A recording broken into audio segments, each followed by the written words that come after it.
بناوی الله خالقی برز و بهاوتا، درود و سلامی رب العالمین برژێت بەسەر گیانی پاکی پێغەمبەرمان صلی الله علیه وسلم.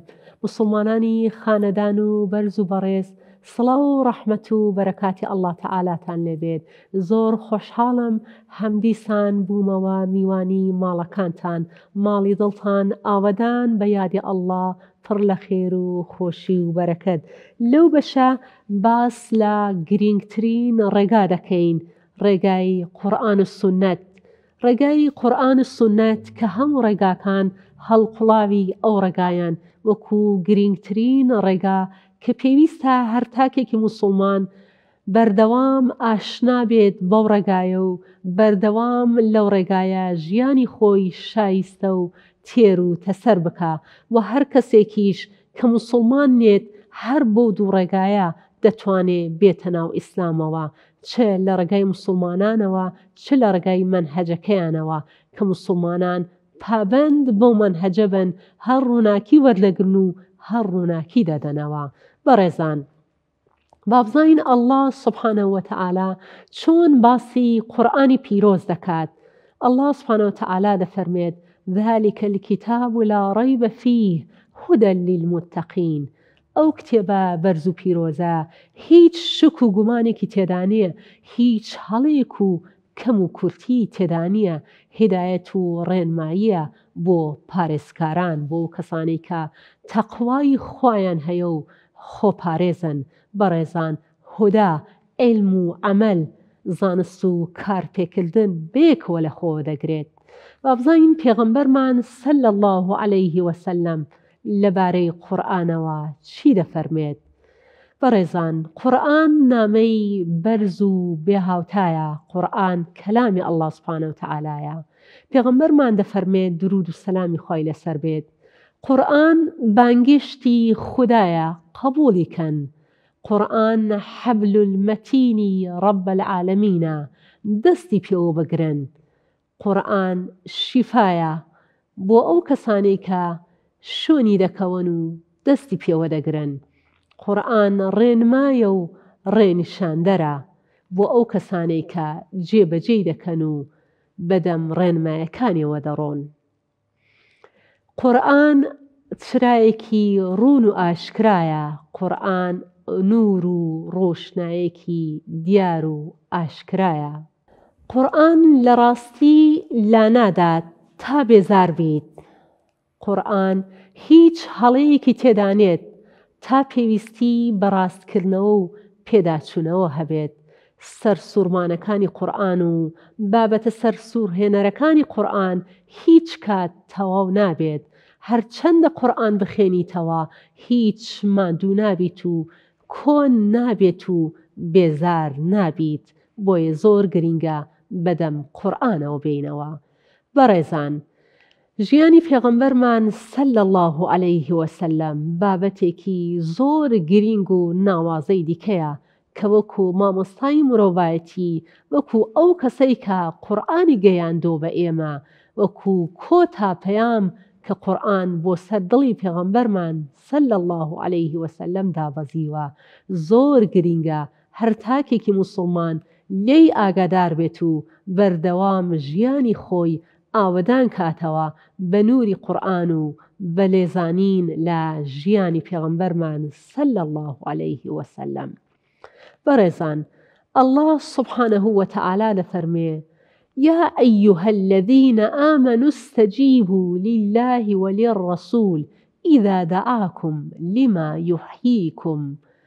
ئەی باوەڕداران، بەدەم بانگەوازی خوا و پێغەمبەر وەرن ئەو کاتێکە بانگتان دەکا بۆ ئەوەی کە ژیانێکی ناوازەتان پێبەخشێ، بۆ ئەوەی کە بتان ژێنێتەوە.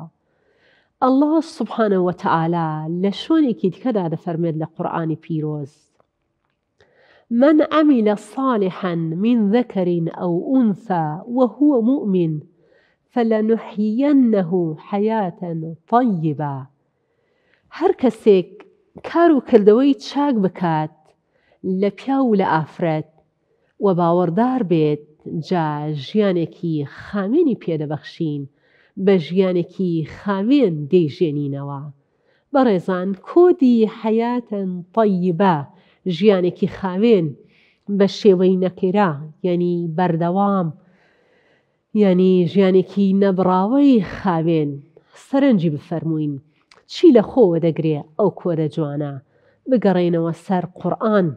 بانگێشتی ئەڵڵا سوبحانەهو وەتەعالا قورئانە، نامەیەکی بەرز و پیرۆز کە بۆ مرۆڤایەتی ناردووە، بۆ ئینس و جنی ناردووە و پەیامنێرەکەمان پێغەمبەرمانە سەلی الله عەلەیه وسەلەم کە ئەو پەیامەی بە ئەمانەتەوە گەیاندووە.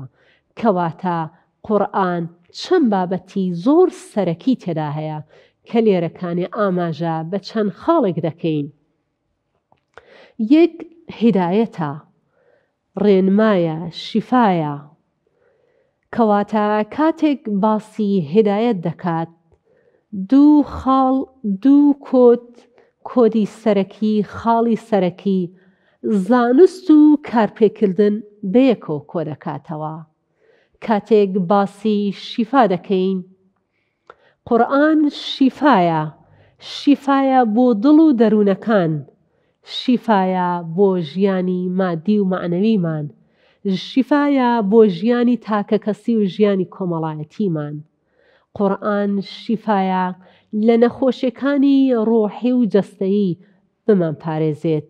هەر کاتێک ئێمە قورئان جێبەجێ بکەین و شۆن فەرمانەکانی خوا بکەوین و شۆن فەرمانەکانی پێغەمبەرمان سەلی الله عەلەیه وسەلەم، شۆن قورئان و سونەت بکەوین، کەواتە لە نەخۆشیەکانی ڕۆحی و زۆرینەی جەستەیی دوور دەکەوینەوە. جیاوازە ئەو نەخۆشیانەش کە وەکو تاقیکردنەوە لەلایەن ئەڵڵا تەعالاوە دێت کە لە ئەڵڵا تەعالا داوای عافیەت دەکەین بۆ هەموو لایەک.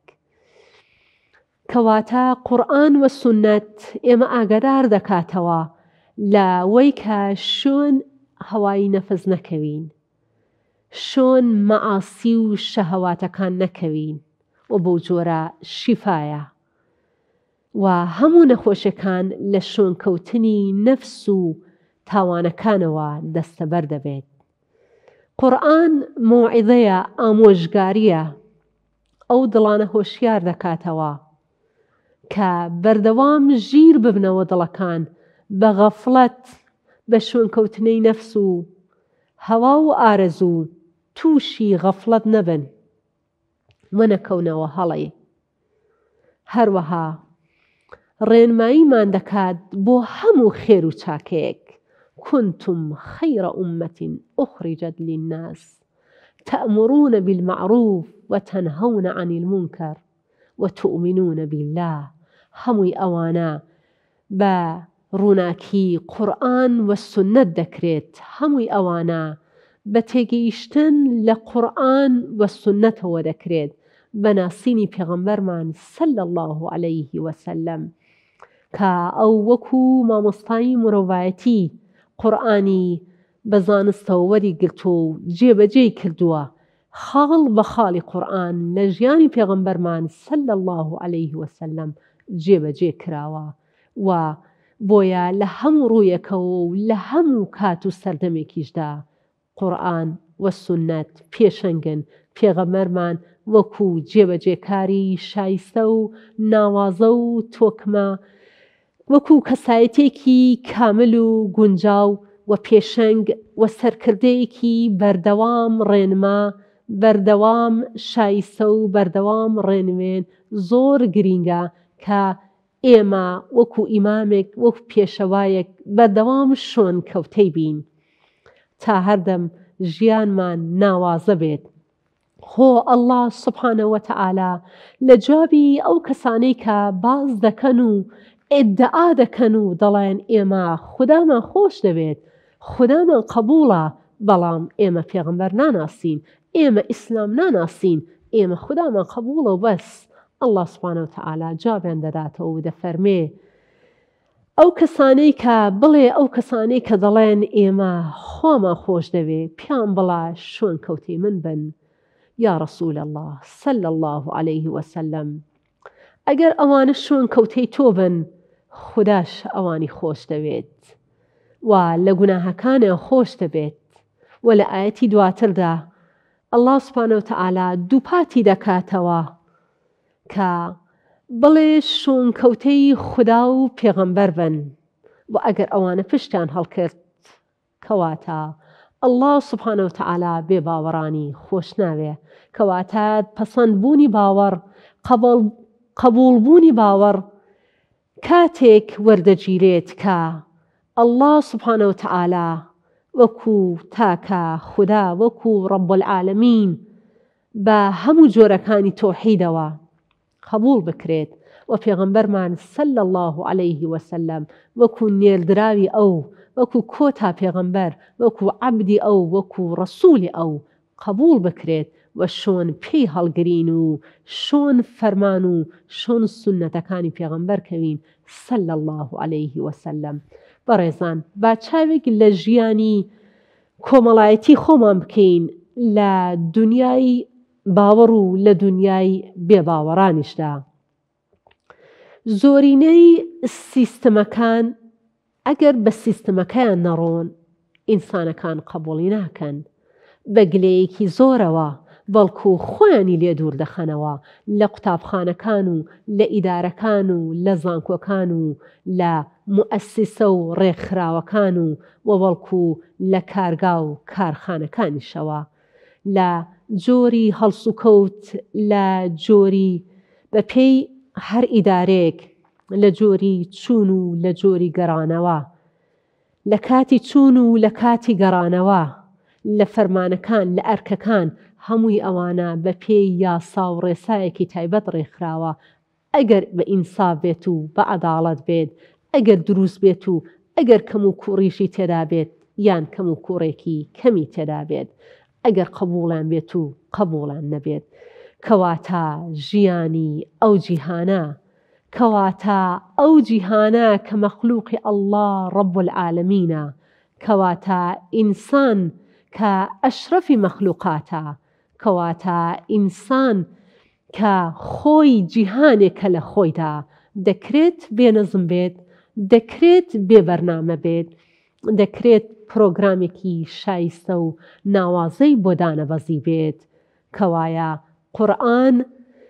قورئان پەیامێکە نامەیەکی بەرز و بەڕێزە لەلایەن الله رب العالمین با ژیانی خۆمان شکۆدارکەینەوە بە قورئان کەوایە تێڕامانێک لە هەمووی کائینات کە هەمووی کائینات بە زمانی بێدەنگی بەردەوام باس لە شەئن و شکۆی الله رب العالمین دەکات کەوایە جارێکی تر بابینەوە تەنانەت ئەگەر تا ئەو ڕۆژ قورئانمان نەخوێندوتەوە ئەگەر تا ئەو ڕۆژ پێغەمبەرمان نەناسیوە صلی الله عليه وسلم بە سنگێکی فراوانەوە بەرەو ئاسۆیەکی نوێ بەرەو دەستەبەرکردنی ژیانێکی جوان و ناوازە با بزانم ئەو مامۆستایە چێیە با بزانم ئەو کەلامە چ کەلامێکە ئەو کەلامە چیم بۆ دەڵێت با بزانم الله سبحانه وتعالى چیم بۆ باز دەکا کە پێغەمبەرمان صلی الله عليه وسلم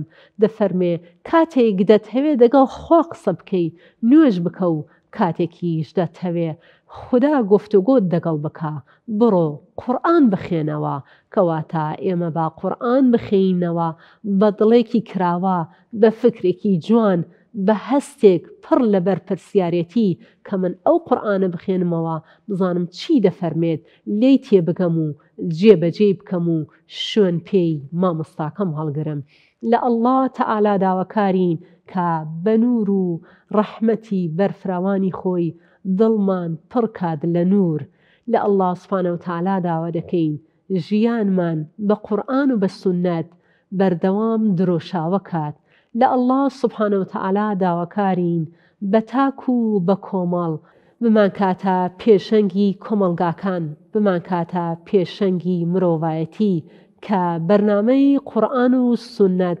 هەردەم پێشەنگ بۆ و هەردەمیش هەر پێشەنگە بەڵام و خەبەرهاتنی بەردەوامی موسڵمانان پێویستە و پێویست دەکا موسڵمانان بەردەوام مەخۆ بێنەوە یا ئەڵڵا بە نور و ڕەحمەتی خۆت یا الله لە ناوە بەرز و پیرۆزەکانت داوا دەکەین دڵمان بە نووری قورئان زیندووکەیتەوە، چاوەکانمان، جۆیەکانمان، زار و زمانمان، ڕوح و جەستەمان یا رب العالمین، یا بەدیع السەماوات والأرض، یا ذا الجلال والإكرام، ئەی بەدیهێنەری ئاسمانەکان و زەوی، ئەی خاوەن شکۆ، هەموو وجودمان، هەموو ژیانمان بە قورئان ڕووناکەیتەوە، نووری قورئان هەموو ژیانمان دابگرێت بە ناسین و معرفەتی خۆت یا رب، بە تێگەیشتن لە قورئان و بە ناسینی پێغەمبەرمان صلی الله عليه وسلم.